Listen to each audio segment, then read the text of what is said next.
Today we're going to work with complex numbers. We're going to introduce them, add, subtract, and then multiply them. What you need to know is that a real number plus an imaginary number creates a complex number. So this is the standard form.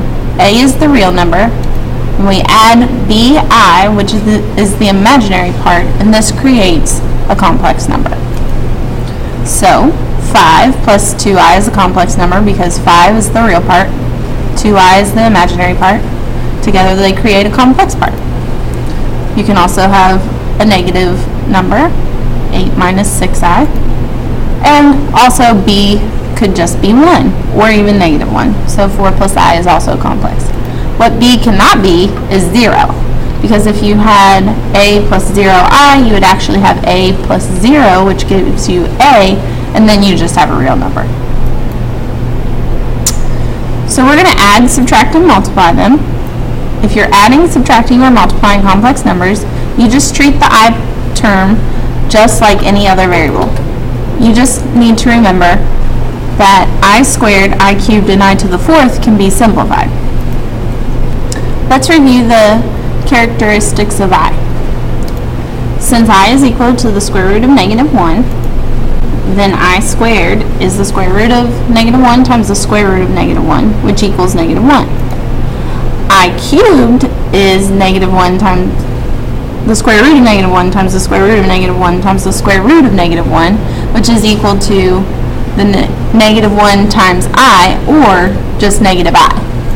And finally, I to the fourth would be equal to square root of negative 1 times square root of negative 1 times square root of negative 1 times square root of negative 1, which is just 1. After that, the pattern repeats itself. So I to the fifth is the same as I to the sixth is the same as I squared, and so on. Here's an example of adding complex numbers. 8 plus 2i plus 4 plus 3i. You add the real parts, then you add the imaginary parts. So 8 plus 4 is 12, 2i plus 3i is 5i. They don't combine because they're not like terms. Here's an example of subtracting complex numbers. 7 plus 8i minus negative 3 plus 14i.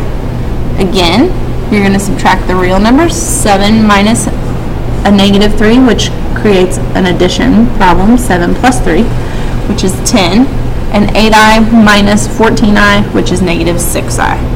Again, the parts don't combine because they are not like terms. Here's a multiplication example. Here, you're going to distribute twice. So 8 times 2 is 16. 8 times the negative 3i is negative 24i. 3i times 2 is 6i. 3i times negative 3i is a negative 9i squared. But don't forget, you've got to simplify if it's an I squared, an I cubed, or an I to the fourth. So I squared is negative 1, so we get negative 9 times negative 1, which would actually give us a positive 9. So then we get 16. My negative 18i came from combining my middle terms, plus 9. So 16 plus 9 is 25, minus 18i. Again, they don't combine because they're not like terms. Here's another example. I've got 2 minus 4i times 5 minus I. I'm going to distribute twice.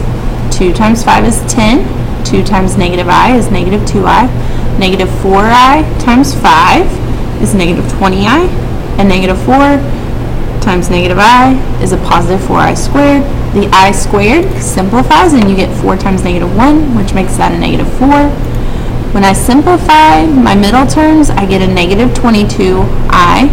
And don't forget, my 4 times negative 1 became a negative 4. Combine my like terms, and I'm left with 6 minus 22i. Remember, standard form is written a plus bi, and b cannot be 0. Treat I like any other variable, but remember to simplify it if it's I squared, I cubed, or I to the fourth. Make sure you took notes, answer the questions on the website, and bring any questions to class.